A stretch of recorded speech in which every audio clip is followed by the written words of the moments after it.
Hey, I'm Rob with Class Truck Performance Magazine. I'm here today with Ryan Manson, and we're here to do a little bit of catching up on my '69 Chevy C10, the polished turd. And we've got an array of Lokar products to install. You want to talk a little bit about those? Yeah, Rob, let's take a look at what you have here. We're going to be using Lokar's braided stainless dipsticks. I mean, I think these have been around longer than you and I have combined, right? It's like one of their original products, yeah. They're tried and true. I think probably 90% of the vehicles out there have them on there, and there's a reason why we're using them. They're fail-proof. 4L60E transmount dipstick and a big block engine mount dipstick that's going to be a little bit of a chore to get in because of our headers, but that's going to be some header issues. That's going to be fun to install. That's why they're flexible. Yeah. They also do a firewall mount in both versions, I believe, as well. They do, but I prefer the engine mount one. Yeah, they're smaller and they take up less room. They're a little easier to get to. Now, how do you fill that dipstick? Well, if you'll notice, this is a problem that I've had all the time. If you work in a shop and you ordered Lokar trans dipsticks, you may notice this little void right here. This is their adapter to fill the transmission with because of the special size of the hole. The reason why it's not there is they get lost. And when a new one comes in, somebody, I don't know who, decides to borrow it and it disappears. So when you get these, take that, put it in your pocket, hide it, and save it. Yeah, put it in your glove box. You'll need it.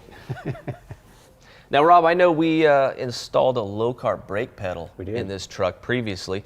Looks like you got a throttle pedal ready to go in. Does that bolt into the stock location? It does. It's 67 to 70, but it's a direct bolt in, and it's cable actuated. I'm not using a throttle by wire, so which would explain why we're using their cable. So we're also going to be using a Lokar throttle cable, which is we'll have to poke a hole in the firewall for, no big deal. Not a problem, but what's cool is it's black braided just like the dipsticks. It's going to match all our accessories, yeah. Also up here, you might notice that there's a brake and a clutch pedal, just to show you guys that if you've got a manual trans in your truck, you can match your brake and clutch pedals to the throttle pedal as well, and those bolt right in.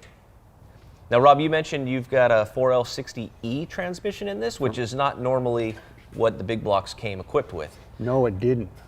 But that leaves us some options for our shifters, right? Tell me a little bit about what you plan on using here from Lokar.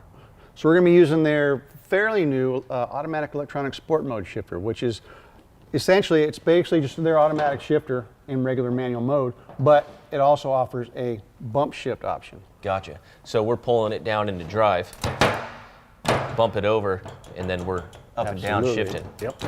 Cool.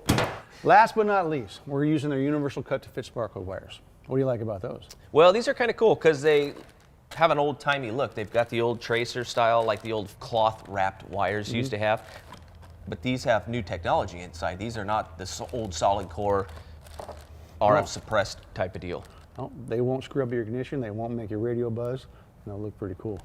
Now, Rob, if I want to see more of these tech videos, where do I go? ClassTruckPerformance.com, where you can see reviews on all these products, plus the installs and a whole lot more.